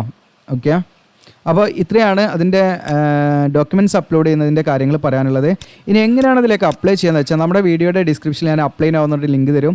അതിൽ നിങ്ങൾ ക്ലിക്ക് ചെയ്യുമ്പോൾ Tamil Nadu income tax canteen attendant എന്ന് പറഞ്ഞിട്ട് അതിലേക്ക് വരും. നിങ്ങൾക്ക് താഴോട്ട് ഇങ്ങനെ സ്ക്രോൾ ചെയ്ത് വരാം, നിങ്ങൾക്ക് താഴോട്ട് ഇങ്ങനെ പോരാ. ഇവിടെ കാണാം ഇമ്പോർട്ടൻറ്റ് ലിങ്ക് എന്നിട്ട് ഇവിടെ കൊടുത്തിട്ടുണ്ട്. നിങ്ങൾക്ക് ഇവിടെ കാണാൻ നോട്ടിഫിക്കേഷൻ ഇവിടുന്ന് ഡൗൺലോഡ് ചെയ്യാം. ഇനി അപ്ലൈ ആവുന്നുള്ള ബട്ടണിൽ ജസ്റ്റ് എങ്ങനെയാണ് അപ്ലൈ ചെയ്യാന്നുള്ള ഓപ്പൺ ചെയ്യുക. ജസ്റ്റ് നിങ്ങൾക്ക് ഇവിടെ കാണാം ഓപ്പൺ ആവുന്നുണ്ട്. സൈറ്റ് കുറച്ച് ലാഗാണ്, നമ്മളൊന്ന് വെയിറ്റ് ചെയ്യണം കേട്ടോ. അപ്പോൾ നിങ്ങൾ തിരക്കൂട്ടി ചെയ്യാൻ പറ്റില്ല, കുറച്ച് നമ്മളൊന്ന് വെയിറ്റ് ചെയ്യേണ്ടി വരും. അപ്പോൾ നമ്മളിതാ ലോഗിൻ ചെയ്യാനുള്ളൊരു പേജിലേക്കാണ് വന്നിരിക്കുന്നത്. നിങ്ങൾക്ക് കൂടെ കാണാം application form for the post of canteen attendant കാണാൻ പറ്റും. നിങ്ങൾക്ക് അവരുടെ സിമ്പിൾ കാര്യങ്ങൾ ലോഗോസ് ഒക്കെ ഇവിടെ കൊടുത്തിട്ടുണ്ട്. അപ്പോൾ ഇവിടെ നമ്മൾ എന്ത് ചെയ്യണം, ലോഗിൻ ചെയ്യാൻ ഇമെയിൽ ഐ ഡിയും പാസ്വേഡാണ്. അപ്പോൾ നമുക്ക് ലോഗിൻ ചെയ്യണമെങ്കിൽ ഈ ലോഗിൻ ഐ ഡിയും കാര്യങ്ങളൊക്കെ നമുക്ക് വരണം, പാസ്വേഡൊക്കെ നമുക്ക് വരണം. അതിന് വേണ്ടി നമ്മൾ എന്ത് ചെയ്യണം വെച്ചാൽ ആദ്യമായിട്ട് വരുന്നവർ നമുക്ക് രജിസ്റ്റർ ചെയ്യണം. ഏറ്റവും താഴെ നിങ്ങൾക്കൂടെ കാണാൻ രജിസ്റ്റർ നൗ എന്നുള്ള ബട്ടൺ ഉണ്ട്, അത് ക്ലിക്ക് ചെയ്യാം. അപ്പോൾ നിങ്ങളുടെ കാണാൻ രജിസ്ട്രേഷൻ ഫോം ഓപ്പൺ ആയി വന്നിട്ടുണ്ട്. കുറച്ച് ടൈം എടുക്കും കേട്ടോ. അപ്പോൾ നിങ്ങൾ ട്രൈ ചെയ്തുകൊണ്ടിരിക്കുക. ലിങ്ക് കിട്ടുന്നില്ല എന്ന് പറഞ്ഞിട്ട് കാര്യമില്ല, നമ്മളൊന്ന് വെയിറ്റ് ചെയ്യുക. നല്ല നെറ്റ്വർക്കൊക്കെ ഉണ്ടായിരിക്കണം. ഫസ്റ്റ് നെയിം കൊടുക്കുക, നിങ്ങൾ ലാസ്റ്റ് നെയിം ഉണ്ടാവും കൊടുക്കാം. ദെൻ മൊബൈൽ നമ്പർ കൊടുക്കാം, ഇമെയിൽ ഐ ഡി കൊടുക്കാം. നമ്മളൊരു പാസ്വേഡ് മാനുവലായിട്ട് ക്രിയേറ്റ് ചെയ്യാം, കൺഫേം ചെയ്യാം. ഇവിടെ ഈ ഒരു ക്വസ്റ്റ്യൻ സോൾവ് ചെയ്യാം. സെക്യൂരിറ്റി ക്വസ്റ്റ്യനാണ്, +1+1 എന്നുള്ള ക്യാപ്ച കോഡ് പോലെ. എന്നിട്ട് നമ്മൾ സബ്മിറ്റ് ചെയ്യാം. ഓക്കെ, ഞാനതൊന്ന് ഫില്ല് ചെയ്തിട്ട് കാണിക്കാം. എന്നിട്ട് നമ്മൾ ഡീറ്റെയിൽസ് ഒക്കെ ഞാൻ കൊടുത്തു. എന്നിട്ട് നമ്മളിവിടെ സബ്മിറ്റ് കൊടുക്കുക. അപ്പോൾ നിങ്ങൾക്കിവിടെ കാണാൻ പറ്റും രജിസ്ട്രേഷൻ സക്സസ്ഫുൾ എന്ന് കാണാൻ പറ്റും. Please login to your account using email and password. Okay, അപ്പോൾ രജിസ്ട്രേഷൻ സക്സസ്ഫുൾ ആയിട്ടുണ്ട്. ഇനി നമ്മൾ എന്ത് ചെയ്യണം, ലോഗിൻ ചെയ്യണം. ലോഗിൻ ചെയ്യേണ്ട എങ്ങനെയാണെന്ന് വെച്ചാൽ നമ്മുടെ ഇമെയിൽ ID കൊടുക്കുക. നമ്മൾ രജിസ്ട്രേഷൻ ചെയ്ത സമയത്ത് നമ്മൾ ക്രിയേറ്റ് ചെയ്ത പാസ്വേഡ് ഉണ്ടല്ലോ, അത് ടൈപ്പ് ചെയ്തിട്ട് ഇത് സോൾവ് ചെയ്ത് നമ്മൾ സബ്മിറ്റ് കൊടുക്കുക. അപ്പോൾ ഞാൻ കൊടുത്ത് കാണിക്കാം. അപ്പോൾ ഞാൻ എൻ്റെ മെയിൽ ID യും ഞാൻ ക്രിയേറ്റ് ചെയ്ത പാസ്വേഡും ഇത് സെക്യൂരിറ്റി ക്വസ്റ്റ്യൻ അത് സോൾവ് ചെയ്തു. എന്നിട്ട് നമ്മളിവിടെ സബ്മിറ്റ് കൊടുക്കുക. പിന്നെ നിങ്ങളുടെ ഡ്യൂട്ടീസൊക്കെ നിങ്ങൾക്ക് എന്തൊക്കെയായിരിക്കും റെസ്പോൺസിബിലിറ്റി എന്നൊക്കെ അതിൽ തന്നെ ഉണ്ട് കേട്ടോ. ജസ്റ്റ് നിങ്ങൾക്ക് നമ്മൾ ഈ ടീ, കോഫി, ജ്യൂസ് ഇതൊക്കെ നമ്മൾ ഉണ്ടാക്കണം, അങ്ങനെയുള്ള കുറച്ച് കാര്യങ്ങളൊക്കെയാണ് കേട്ടോ. അപ്പോൾ അതൊക്കെ നിങ്ങൾക്ക് ഇതിൽ തന്നെ ഉണ്ട്. ഓക്കെ, അപ്പോൾ ക്യാൻറ്റീൻ അറ്റൻഡൻറ്റ് ഡ്യൂട്ടിയാണ്. അതുപോലെ തന്നെ നമ്മൾ ക്ലീൻ ചെയ്യേണ്ട കാര്യങ്ങൾ ക്ലീൻ ചെയ്യേണ്ടി വരും. അങ്ങനെ കുറച്ച് ഡ്യൂട്ടികളൊക്കെ വാഷ് ചെയ്യേണ്ടി വരും. അങ്ങനെയുള്ള കുറേ കാര്യങ്ങളൊക്കെ നമ്മൾ ചെയ്യേണ്ടി വരും കേട്ടോ. ജസ്റ്റ് കാണിച്ചു എന്നുള്ളതാണ്. ഇനി ഇവിടെ നമ്മൾ നല്ല പോസ്റ്റാണ്. അപ്പോൾ നിങ്ങൾ 10ാം ക്ലാസ് നമുക്ക് വെച്ച് യോഗ്യത വെച്ച് നമുക്ക് അപ്ലൈ ചെയ്യാൻ പറ്റുന്ന നല്ലൊരു പോസ്റ്റ് തന്നെയാണ് കിട്ടിയാൽ കേട്ടോ. അപ്പോൾ ഇവിടെ നിങ്ങൾക്ക് കാണാം നിങ്ങളുടെ പേര് നമ്മൾ എന്ത് ചെയ്യണം, 10ാം ക്ലാസ്സിലെ സർട്ടിഫിക്കറ്റ് ഇല്ലേ അതിലെങ്ങനെയാണോ ഉള്ളത് വെച്ചാൽ അതുപോലെ നിങ്ങൾ കൊടുക്കണം കേട്ടോ. എങ്ങനെയാണ് ഇനിഷ്യൽ ഉണ്ട്, ഇനിഷ്യൽ ഇല്ലെങ്കിൽ വേണ്ട. അപ്പോൾ ബ്ലോക്ക് ലെറ്ററിലാണ് നമ്മൾ കൊടുക്കേണ്ടത്, ക്യാപിറ്റൽ ലെറ്ററാണ് യൂസ് ചെയ്യേണ്ടത് കേട്ടോ. നമ്മളത് കൊടുക്കുക, ഫാദറിൻ്റെ പേര് കൊടുക്കുക, മദറിൻ്റെ പേര് കൊടുക്കുക, പെർമനൻറ്റ് അഡ്രസ്സ് കൊടുക്കുക. ദെൻ അതിനുശേഷം നമ്മൾ അതിൻ്റെ കൂടെ തന്നെ സ്റ്റേറ്റ്, നമ്മളെ സ്റ്റേറ്റ് ഏതാണെന്ന് വിചാരിച്ചാൽ സെലക്ട് ചെയ്യാം. കേരള. ഡിസ്ട്രിക്റ്റ് ഏതാണെന്ന് വിചാരിച്ചാൽ സെലക്ട് ചെയ്യാം. നമ്മൾ സ്റ്റേറ്റ് സെലക്ട് ചെയ്ത് കുറച്ച് ലോഡ് ഔട്ടോ, ഡിസ്ട്രിക്റ്റിൽ ഒക്കെ വരുമ്പോഴത്തേക്ക് ലോഡായി വരും, കുറച്ച് ടൈം പിടിക്കും. നിങ്ങളനുസരിച്ചൊക്കെ ചെയ്യാം. പിന്നെ നമ്മളിവിടെ പിൻകോഡ് കൊടുക്കുക. ഡിസ്ട്രിക്റ്റ് വന്നിട്ടുണ്ട്, നിങ്ങൾക്കിവിടെ കാണാം. അപ്പോൾ ഞാനിവിടെ കോഴിക്കോട് കൊടുക്കുകയാണ്. കുറച്ച് ടൈം പിടിക്കും, നിങ്ങളനുസരിച്ച് കൊടുക്കുക. പിന്നെ ഇവിടെ കമ്മ്യൂണിക്കേഷൻ അഡ്രസ്സാണ് പറയുന്ന 5ാമത്തെ കൊടുക്കേണ്ടത് കേട്ടോ. കറസ്പോണ്ടൻസ് അഡ്രസ്സ് എന്ന് പറയുന്നത് കമ്മ്യൂണിക്കേഷൻ അഡ്രസ്സാണ് കൊടുക്കേണ്ടത്. രണ്ടും സെയിം ആണെങ്കിൽ നിങ്ങൾക്ക് ഇത് അവിടെ അടിയിൽ ഇതാ സെയിം ആസ് ഉള്ള ഓപ്ഷൻ ഉണ്ട്. അതായത് പെർമനൻറ്റ് അഡ്രസ്സ് മുകളിൽ കൊടുക്കുക, അതന്നെ ആണ് കമ്മ്യൂണിക്കേഷൻ അഡ്രസ്സെങ്കിൽ ഇവിടെ സെയിം ആസ് ഉള്ള ഓപ്ഷൻ ഉണ്ട്. ഞാൻ ജസ്റ്റ് ഒന്ന് സൂം ചെയ്യാം, ഫോം കുറച്ച് ഇവിടെ നിങ്ങൾക്ക് കാണുന്നതിന് വേണ്ടി. അലൈൻമെൻറ്റിൽ വ്യത്യാസം വരുന്നുള്ളൂ. ഓക്കെ, അപ്പോൾ ഇവിടെ നിങ്ങൾക്ക് സെയിം ആസ് ഉള്ള കൊടുക്കാം കേട്ടോ. ഒന്ന് സൂം ഇട്ടേക്കാം, സെയിം ആസുള്ള കൊടുക്കാം. അതിനുശേഷം കോൺടാക്ട് നമ്പറാണ്. ഞാനൊരു മൊബൈൽ നമ്പർ കൊടുത്തിട്ടുണ്ട്, വേറെ മൊബൈൽ നമ്പർ ഉണ്ടെങ്കിൽ കൊടുക്കാൻ നിർബന്ധമൊന്നുമില്ല. ഫോട്ടോ ID പ്രൂഫ് ഇതിൽ നിന്ന് നമ്മൾ ഏതാ സെലക്ട് ചെയ്യണം. ആധാർ കാർഡ് ആണെങ്കിൽ ആധാർ കാർഡിൽ നിന്ന് സെലക്ട് ചെയ്യുക. പാസ്വേഡ് പാസ്വേഡ് ഞാൻ ഇപ്പോൾ ഡ്രൈവിംഗ് ലൈസൻസ് ആണ് സെലക്ട് ചെയ്യുന്നത്. ഇതിലുള്ള ഏതെങ്കിലും ആയിരിക്കണം കേട്ടോ. ഓക്കെ, ഇനി അതർ ഇനിയിപ്പോൾ ഇതിലുള്ളതൊന്നും നിങ്ങളെ കയ്യിലെങ്കിൽ ഇനി അതർ വെച്ച് കൊടുക്കാം. പക്ഷേ അതർ എന്ന് പറയുന്നത് എന്താണ്, വാലിഡ് ആയിട്ടുള്ള ഫോട്ടോ ID പ്രൂഫ് ആയിരിക്കണം എന്നുള്ളതാണ്. അപ്പോൾ ഇതിലുള്ള തന്നെ മാക്സിമം കൊടുക്കാൻ ശ്രദ്ധിക്കുക നിങ്ങൾ. ഓക്കെ, അതിനുശേഷം നമ്മുടെ ഈ പറയുന്ന കൊടുത്ത ID പ്രൂഫ് ഉണ്ടല്ലോ, അതിൽ നമ്മുടെ പേര് എങ്ങനെയാണോ കൊടുത്തത് അതുപോലെ തന്നെ കൊടുക്കണം കേട്ടോ. ഇനീഷ്യൽ ഉണ്ടെങ്കിൽ ഉണ്ട് ആ രീതി കൊടുക്കണം, ഇനീഷ്യൽ ഇല്ലെങ്കിൽ ഇല്ലാത്ത രീതി കൊടുക്കണം. ഓക്കെ, അപ്പോൾ നമ്മുടെ SSLC ബുക്കുമായി ബന്ധപ്പെട്ട് നമ്മുടെ SSLC ബുക്കിൽ എങ്ങനെയാണോ നമ്മുടെ പേര് അതുമായി ബന്ധപ്പെട്ട് അതേ സെയിം പേരുള്ള ID പ്രൂഫ് തന്നെ കൊടുക്കാൻ മാക്സിമം ശ്രമിക്കുക. അതായിരിക്കും കുറച്ചും കൂടെ നല്ലത്. ഓക്കെ, എങ്ങനെയായാലും നമ്മുടെ ഈ പറയുന്ന ഡ്രൈവിംഗ് ലൈസൻസ് ആണ് കൊടുത്തെങ്കിൽ ഡ്രൈവിംഗ് ലൈസൻസിൽ എൻ്റെ പേര് എങ്ങനെയാണോ അതേപോലെ ഞാൻ പേരൂടെ ടൈപ്പ് ചെയ്ത് കൊടുക്കണം. ഇനി അതോടൊപ്പം തന്നെ ID കാർഡിൻ്റെ ഒരു നമ്പർ ഉണ്ടാവും, ആ നമ്പർ നമ്മളോട് ടൈപ്പ് ചെയ്ത് കൊടുക്കണം. ഇനി ആധാർ കാർഡ് ആണെങ്കിൽ ആധാർ കാർഡിൻ്റെ നമ്പറോട് അടിച്ചു കൊടുത്താൽ മതി. ഇനി അതല്ല ഡ്രൈവിംഗ് ലൈസൻസ് ആണെങ്കിൽ ലൈസൻസിൻ്റെ ഒരു നമ്പർ ഉണ്ടാവും, ആ നമ്പറാണ് അടിച്ചു കൊടുക്കേണ്ടത്. പിന്നെ ഇമെയിൽ ഓൾറെഡി നമ്മൾ ചെയ്താണ്. പിന്നെ ഡേറ്റ് ഓഫ് ബർത്ത് ആണ് നമ്മൾ കൊടുക്കേണ്ടത്. ഇവിടെ ഡേറ്റ് ഓഫ് ബർത്ത് ഇട്ട് കൊടുക്കുമ്പോൾ കലണ്ടർ യൂസ് ചെയ്തിട്ട് നിങ്ങൾക്ക് കൊടുക്കാവുന്നതാണ്. ഓക്കെ, ഞാനിപ്പോൾ ഇവിടെ 1/9/2003 കൊടുത്തത്. അപ്പോൾ നിങ്ങൾക്ക് കാണാം ഇവിടെ ഏജ് ഇവിടെ കാൽക്കുലേറ്റ് ആയി വന്നിട്ടുണ്ട് കേട്ടോ. ഓക്കെ, അപ്പോൾ 1/9/2003 ഞാൻ കൊടുത്തത്.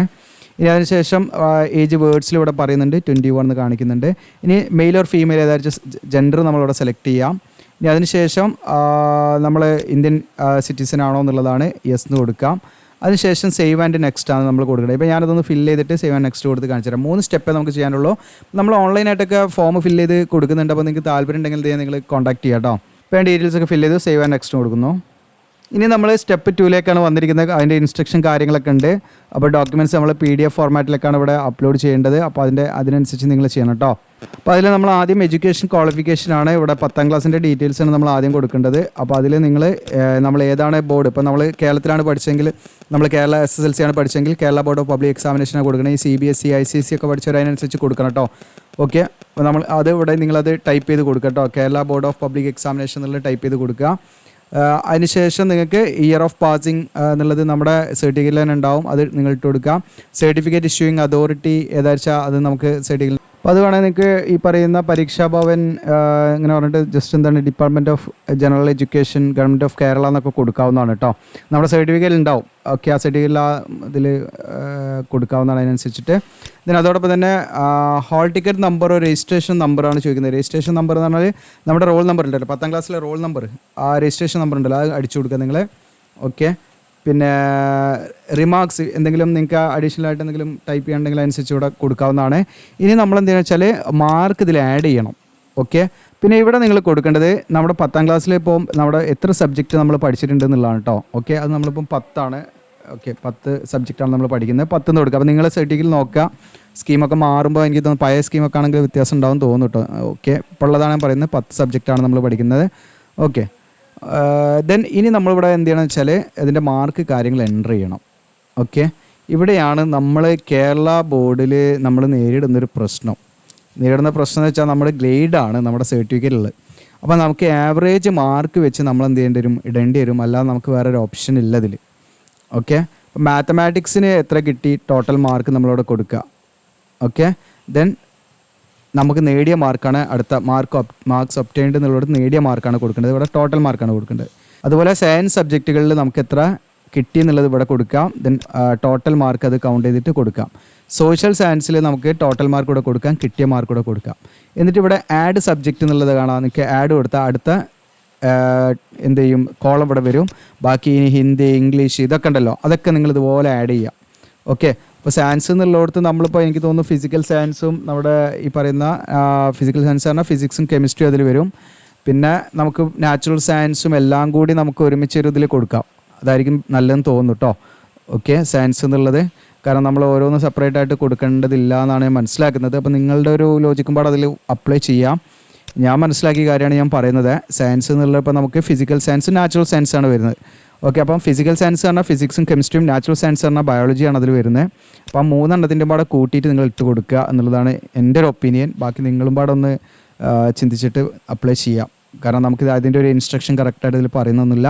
സയൻസ് എന്ന് മാത്രമേ പറയുന്നുള്ളൂ. അപ്പോൾ നമുക്ക് സയൻസ് എന്ന് പറയുമ്പോൾ നമുക്ക് അങ്ങനെ പ്രത്യേകം ഒരു സയൻസ് ഒരു സബ്ജക്റ്റ് അല്ല വരുന്നത്. ഈ 3 സബ്ജക്റ്റ് അതിൽ വരുന്നതാണ് കേട്ടോ. ഓക്കെ, ഇനി നിങ്ങൾക്ക് അതെല്ലാം സെപ്പറേറ്റ് ആയിട്ട് വേണമെങ്കിൽ ഇപ്പോൾ ഫിസിക്സോ കെമിസ്ട്രി ഏതെങ്കിലും എടുത്തിട്ട് അങ്ങനെയും കൊടുക്കാം. അത് നിങ്ങളുടെ ചോയ്സാണ്. ഏറ്റവും കുറച്ചും പാടെ സ്യൂട്ടബിൾ ഞാൻ പറഞ്ഞ രീതിയിലാണ് എന്നാണ് എൻ്റെ ഒരു ഒപ്പീനിയൻ. അത് നിങ്ങൾ നോക്കിയിട്ട് ചെയ്യുക കേട്ടോ. അതുപോലെ ഇതിൻ്റെ മാർക്ക് കാണാനുള്ള ഒരേ ഒരു വഴിയേ നമുക്കുള്ളൂ, ആവറേജ് കാണുക എന്നുള്ളതാണ്. ഓക്കെ, ഇനി അതിൻ്റെ ഇൻസ്ട്രക്ഷൻ ഇവിടെ ഒന്നും നമുക്ക് പറഞ്ഞു തന്നിട്ടില്ല. അപ്പോൾ ഞാൻ അധിക വീഡിയോയിലും പറഞ്ഞിട്ടുണ്ടായിരുന്നു, പരീക്ഷാ ഭവനിൽ നമ്മൾ എന്താണ് നിശ്ചിതമായ DD ഒക്കെ അടിച്ച് നമുക്ക് ആ മാർക്ക് ഷീറ്റ് കാണാൻ പറ്റും. മാർക്ക് ഷീറ്റ് കിട്ടും നമുക്ക് പരീക്ഷാ ഭവനിൽ. നമുക്കിപ്പോൾ നമ്മുടെ സർട്ടിഫിക്കറ്റിൽ ഗ്രേഡ് മാത്രമല്ലേ കൊടുത്തിരിക്കുന്നത്, അത് നിങ്ങൾക്ക് മാർക്കായിട്ട് നമുക്ക് കാണാൻ പറ്റും. പരീക്ഷാ ഭവൻ ആ സ്കോർ കാർഡ് തരും. അപ്പോൾ അതൊക്കെ വാങ്ങി വെക്കുന്നത് നല്ലതാണ്, കാരണം ഇത്തരം റിക്രൂട്ട്മെൻ്റ് ഒക്കെ വരുന്ന സമയത്ത്. അപ്പോൾ ഇവിടെ നമുക്ക് ചെയ്യാൻ പറ്റിയൊരു കാര്യം ഞാൻ പറഞ്ഞുതരാം. ഞാൻ നേരത്തെ നമ്മുടെ വെബ്സൈറ്റിൽ ഈസി ടൂൾസ് കാണിച്ചില്ലേ, ഈസി ടൂൾസ് ക്ലിക്ക് ചെയ്യാതെ ഇവിടെ SSLC 10% കാൽക്കുലേറ്റർ ഉണ്ട്.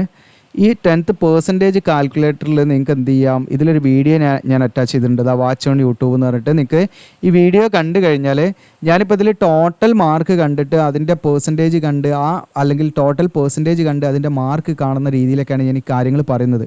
അപ്പോൾ ഇതിലൂടെ തന്നെ ഇതേ സെയിം മെത്തേഡ് നമുക്ക് യൂസ് ചെയ്തിട്ട് എന്ത് ചെയ്യാൻ പറ്റും, ഏകദേശം മാർക്ക് നമുക്ക് കാണാൻ പറ്റും. ഇപ്പം നമുക്കറിയാലോ ക്വസ്റ്റ്യൻ പേപ്പറൊക്കെ എത്രയിലാണ് വന്നിരിക്കുന്നത്. അപ്പോൾ സോഷ്യലൊക്കെ ആണെങ്കിൽ 80 വരുന്നത്. അപ്പോൾ അതിനൊക്കെ അനുസരിച്ച് നമ്മൾ എന്താണ് ആ ഒരു ആവറേജ് മാർക്ക് നമുക്ക് A+ ആണെങ്കിൽ നമുക്ക് എന്താണ് ഇപ്പോൾ 80 ആണെങ്കിൽ നമുക്കൊരു 84 ഒക്കെ ഇട്ട് കൊടുക്കാം. 74 ഒക്കെ നമുക്ക് ഇട്ട് കൊടുക്കാം. ഓക്കെ, 74 കാരണം നമുക്ക് കിട്ടിയ മാർക്ക് ഇപ്പോൾ C-ൻ്റെ മാർക്കും എല്ലാം കൂടെ നമുക്ക് ഫുൾ മാർക്ക് അതിലിട്ടുണ്ട്. അതിനനുസരിച്ച് ലോജിക്ക് യൂസ് ചെയ്തിട്ട് ഒരു ആവറേജ് മാത്രമേ നമുക്ക് ഇട്ട് കൊടുക്കാൻ പറ്റുള്ളൂ. അപ്പോൾ അത് നിങ്ങൾ അതിനനുസരിച്ച് ഇട്ട് കൊടുക്കുക കേട്ടോ. ഓക്കെ, നിങ്ങൾ ഇട്ട് കൊടുക്കുമെന്ന് വിചാരിക്കുന്നു. നിങ്ങളുടെ ടോട്ടൽ മാർക്ക് നിങ്ങൾ നോക്കിയിട്ട് അതിനനുസരിച്ച് ചെയ്യണം കേട്ടോ. ഓക്കെ, ഇനി ഇതിനെക്കുറിച്ചൊരു വീഡിയോ ചെയ്യണമെങ്കിൽ നിങ്ങൾ കമൻറ്റ് ചെയ്യുക. ഞാൻ ഇപ്പോൾ നമുക്ക് എന്താണ് എലുമ്പാടെ ചെയ്യുമ്പോൾ ടൈം ഒരുപാട് അങ്ങോട്ട് പോകും. അപ്പോൾ ഓരോ സബ്ജക്റ്റിൻ്റെയും മാർക്ക് വെയിറ്റേജ് ഒക്കെ വേണമെങ്കിൽ ജസ്റ്റ് ഞാൻ എൻ്റെ വെബ്സൈറ്റിൽ ആഡ് ചെയ്യാൻ പറ്റുമോ നോക്കാം, എന്നാൽ നിങ്ങൾക്ക് എളുപ്പമായിരിക്കും. ഞാനിതാ ഇതിൽ തന്നെ അത് ആഡ് ചെയ്യാൻ പറ്റുമോ നോക്കട്ടോ. ഓക്കെ, അതായത് നമ്മുടെ ഈസി ടൂളിൽ ഈ പറഞ്ഞിരിക്കുന്ന നമ്മുടെ വീഡിയോയുടെ താഴെയായിട്ടൊക്കെ അല്ലെങ്കിൽ ഇതിൻ്റെ ഇടയിലായിട്ട് അത് ആഡ് ചെയ്യാൻ പറ്റുമോ. അല്ലെങ്കിൽ നമ്മളിപ്പോൾ പറഞ്ഞുകൊണ്ടിരിക്കുന്ന ഈ പറയുന്ന നമ്മുടെ ഇമ്പോർട്ടൻറ്റ് ലിങ്ക്സിൽ ക്ലിക്ക് ചെയ്താൽ വരുമല്ലോ, ഇവിടെ ഈ പറയുന്ന റിക്രൂട്ട്മെൻറ്റിന് ഇവിടെ എവിടെയെങ്കിലും കൊള്ളിക്കാൻ കഴിയുമോ നോക്കട്ടോ. ഇന്ന് തന്നെ ചെയ്യാൻ പറ്റില്ല, അല്ലെങ്കിൽ 2 ദിവസത്തിൻ്റെ ഉള്ളിൽ ഞാൻ അത് അപ്ഡേറ്റ് ചെയ്യാൻ നോക്കാം. കാരണം നമുക്ക് ഓരോ സബ്ജക്റ്റിലും ടോട്ടൽ മാർക്ക് എത്രയാണെന്നുള്ള അറിയാൻ വേണ്ടിയിട്ടുള്ള കാര്യമാണ്. മറ്റേത് നിങ്ങൾ എന്ത് ചെയ്യണം, A+, B+, A എന്നൊക്കെ പറഞ്ഞിട്ട് നമ്മൾ A+നൊക്കെ നമ്മൾ 99.5 ഒക്കെയാണ് അതിൻ്റെ ആ ഒരു വെയിറ്റേജ് ആയിട്ട്, മീൻസ് അതിൻ്റെ ഒരു ഗ്രേഡ് പോയിന്റിലേക്ക് നമ്മൾ മാറ്റുമ്പോൾ വരുന്നത്. അപ്പോൾ അതൊക്കെ നിങ്ങൾ ആ ലെവലിൽ കണക്കാക്കിയിട്ട് ഏകദേശം കാണുക കേട്ടോ. ഓക്കെ, വല്ലാതെ വേരിയേഷൻ വരാതിരിക്കാൻ ശ്രദ്ധിക്കുക. അങ്ങനെ വന്നാൽ നമ്മുടെ കാൻഡിഡേറ്റ്സ് റിജക്റ്റ് ആകും. കാരണം പ്രത്യേകിച്ച് ഇത് പെർസെൻറ്റേജ് അടിസ്ഥാനമാക്കിയിട്ടാണല്ലോ വരുന്നത്. അപ്പോൾ അതൊക്കെ പ്രത്യേകം നമ്മൾ ആ രീതിയിൽ കൊടുക്കുക. അങ്ങനെ അതൊക്കെ കൊടുത്തു കഴിഞ്ഞാൽ നമുക്കിവിടെ പെർസെൻറ്റേജ് ഒക്കെ കാണിക്കും. അത് കൺഫേം ആണോ എന്ന് ചോദിക്കും. യെസ് എന്ന് കൊടുക്കുകയാണെങ്കിൽ, അല്ലെങ്കിൽ നോ കൊടുക്കണം നമ്മൾ. ഓക്കെ, അപ്പോൾ കൺഫേം ആണ്, യെസ് എന്ന് കൊടുക്കുക. ഇനി നിങ്ങളുടെ ഹയസ്റ്റ് ക്വാളിഫിക്കേഷൻ ഇതിൽ ഏതാണെന്ന് വെച്ചാൽ ഡിഗ്രി ഉണ്ടെങ്കിൽ ഡിഗ്രി ഗ്രാജുവേഷൻ എന്ന് കൊടുക്കാം.